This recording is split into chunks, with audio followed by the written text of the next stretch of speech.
Hi, this is Ben here to go give you another video, basically going through the step-by-step instructions on how to install and configure FreePBX. It would appear that FreePBX is one of the most popular PBXs that we come across from day to day in Numbergroup, so I thought I'd do a video which goes through the step-by-step procedure of installing it and configuring it. Now, installation wise, there are quite a few options because obviously FreePBX is Unix based. You can actually install directly onto any sort of Unix based operating system directly. Alternatively, we're going to do the option whereby we're going to burn an image to a USB stick, which includes the operating system that you'll be working on. And that will also include the FreePBX software. And the idea being is that it's just a so start to finish, does it all itself, and you don't really need to have much know-how within the Unix environment to get it to work, which I think would be best for most people. So the first thing you need to do is you need to download the image from FreePBX's website. Now, FreePBX's website is located at freepbx.org. Now, obviously, if you need to get hold of the say just freepbx.org/downloads, and that's the download page. I went for the bleeding edge download. Main reason being is because it's actually a more modern release.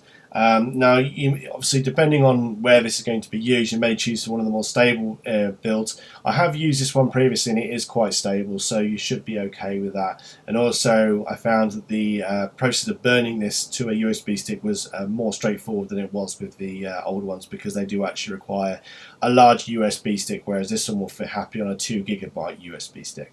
So, you download the image by just downloading using this particular link here, and that'll download to your computer. Once you've got hold of that, you need to burn it to the USB stick. Now, what I would advise you use is a program called Rufus, which is free to get hold of. Just do a Google search of Rufus and you'll find it there. Download it to your machine, and obviously plug your USB stick into your computer. Say, in my case, I've used a 2 GB stick, which will work fine. At the top here, you've got the various options. I would advise using the topmost one. That will work with most machines.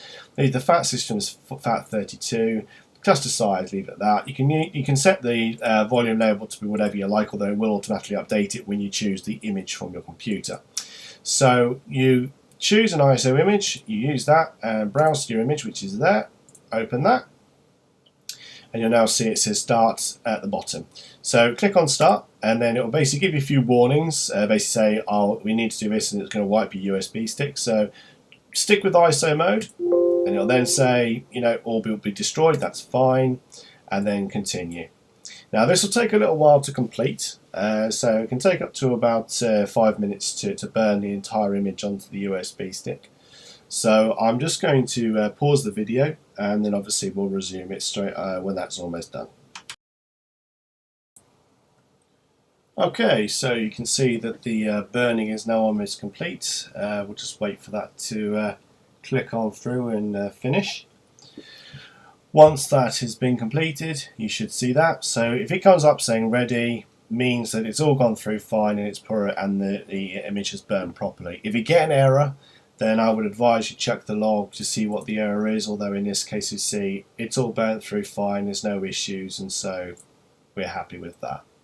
Next stage would be to install the software onto your new machine.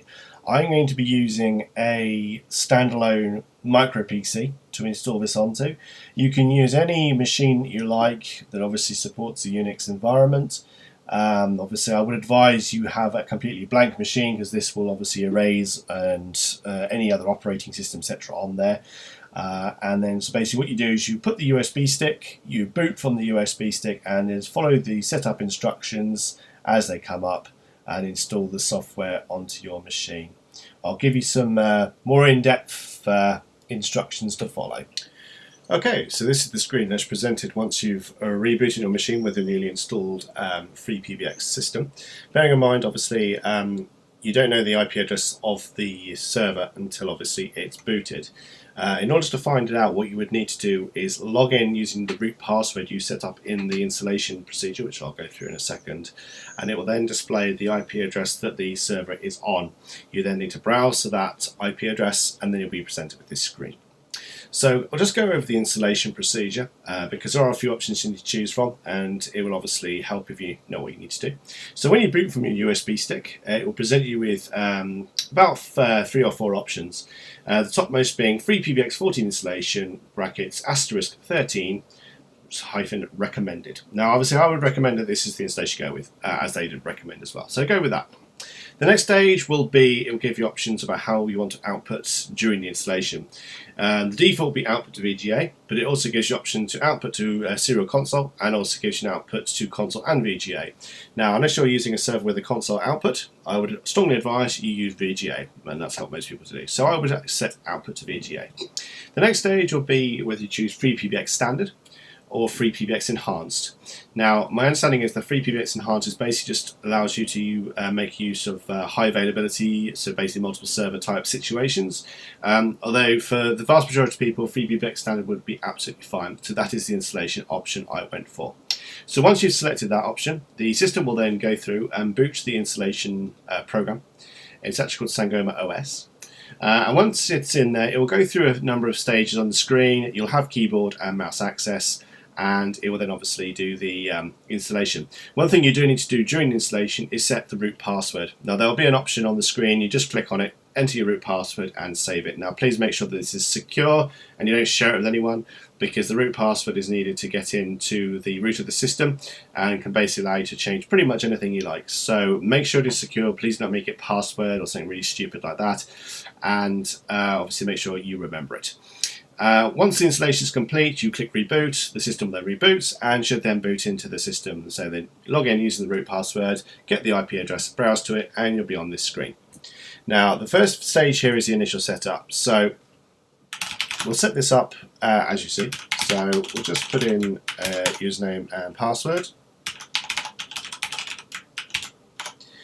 We'll put in an email address. Okay.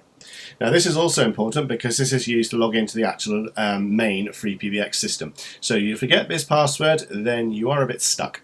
So please make sure that you remember this password, and it also is secure as well. So click create account, the system will then go through. We'll just dismiss this dash lane stuff, and then you'll be on the main panel screen.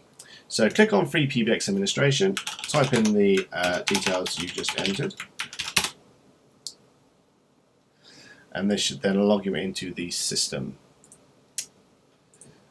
Yes, activate your system. So it will ask you for your email address. Now this is obviously based on a Sangoma account. Now I already have a Sangoma account, obviously, because I have I've done this a few times. So when you put in your password, click off it. It'll then load this screen, and it'll basically just say please log into your account. If you've already got an account, that is. And you can log in. It will then ask you for a lot of information. I didn't provide any information because I don't think it's necessary, so just click continue. Obviously, if you want to fill that out, please feel free to do so. Now, obviously, if you've already installed the server you're using, it will obviously already have a deployment ID. If you're on a new machine, it will obviously be new activation, but in this case it's an existing deployment, so we'll just click activate. The system will then activate your installation. If it's completed, it will say complete there. Once done, it will take you through to here. These are optional packages that you can buy to give you additional features. Obviously, for most people they don't need them, but if you do want them, then by all means, if you want to buy them, go ahead. I'll just click complete here, and this will finish the activation and installation. And then we move on to the firewall. Now the firewall is quite important because this will keep people out of your PBX. It also secures the root level, sort of the Unix side of the server as well. So it is quite important. I would advise you use it unless you are using an external firewall. So just go through and click continue. So it's asking me if the client should be trusted. Well, yes, obviously, because I'm on the same LAN, so I'll say yes. Same network, yes. Responsive firewall allows remote clients to securely register without explicitly whitelisting them. Yes, we'll like that. Automatically configure *IP settings. Now I would normally say yes to this, obviously to make sure that it all goes through relatively smoothly. So we'll just do that. The system should, It's thinking about it. It's thinking about it. There we go. Once it's done, it will load the screen up like this, and you'll be on your root screen. So the first thing you need to do is set up a trunk. Well, I mean, that would be the first thing I can do. You can do a number of things. You can either set up your extensions first, which obviously are your internal phones. I'll go through the trunk first because obviously that's more important for the sake of this video. So click on trunks. You'll already had a DHDI trunk enabled on that. Just to delete that, you do not need that. Okay, so once that's gone, add a trunk, add ChanSIP. Okay, now this is obviously the trunk settings. You can obviously customize these to your needs. Obviously, I'm just going to give you an example. So in this case, I'm just going to call it Numbergroup. Oh, I'll have you do it correctly. There we go. Outbound caller ID. So this is going to be the default caller ID that you're going to present when you make calls out. So so what we're going to do is we're just going to find a number that we're going to call out from. So in this case, it will be, I'm just going to get on my account.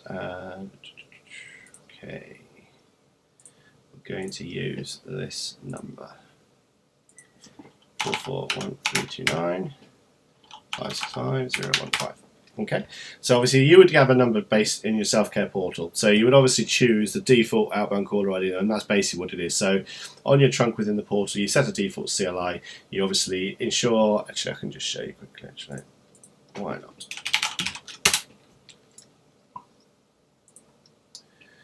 So.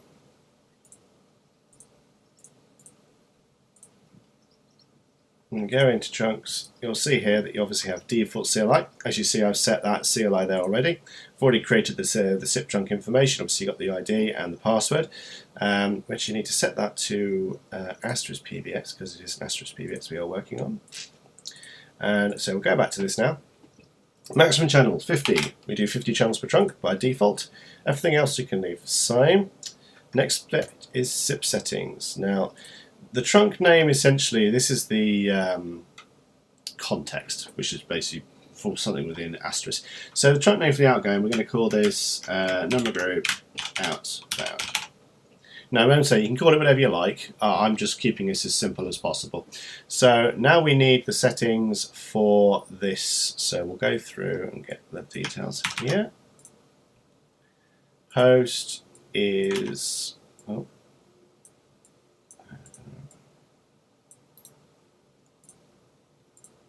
Oh, no, that's the password. Oh, that's not even the right password either.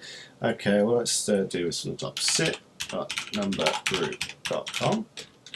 The username is whatever is on your account. So I'm just going to do that.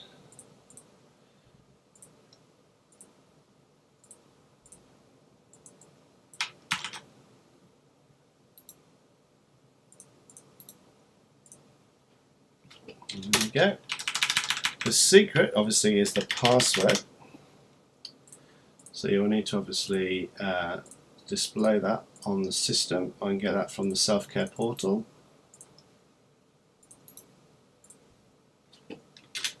And the type is peer. So just click submit on that. Now it will take you back out again when you do that. It's alright, just click the edit button again. The only reason we do that is to save the settings. And then we go to incoming. And once again, you need to give it a name, so we'll call it NG Inbound. Okay. Now, the settings here seem to have been removed. Usually there's some default things in there. However, we will go through the register string first because that's more important. So as you see from the, I think it says username, colon password at whatever. So we need to put our details back in again. So we'll just put that in there. Put our password in there. I'm just to give it that colon at sit.numbergroup.com. Okay, so once again, submit it, save the changes, and click Apply Config. Now we'll see if that's worked. It may not work. with regards to the inbound because we haven't put any inbound rules on there. But let's just go to the dashboard and see if we've got any registration now. So this will reload. Okay, so let's just go to the last hour. There we go, and we can now see we have a trunk registered. That means that the trunk we've set up is now enabled on there, and it is now registered. So the first stage is done. You've got your trunk registered. So we have basic registration, so inbound calls should now work, at least from ourselves. Now, next stage is to set up your inbound and outbound rules, and then after that we'll do the extensions, because the extensions are obviously where you register your phones onto, and obviously you need to have phones registered to direct the calls into. So we'll go to inbound routes. Actually no, first of all we'll do outbound routes. So an outbound route. So route name.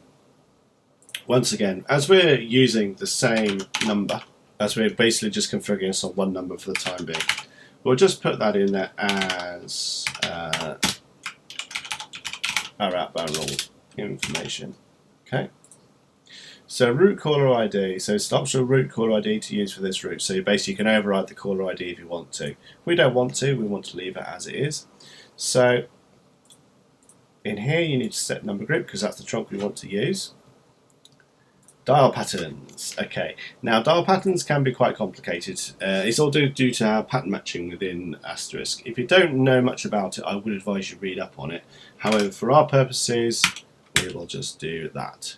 And that basically will match anything. So anything that gets dialed will go through this particular route.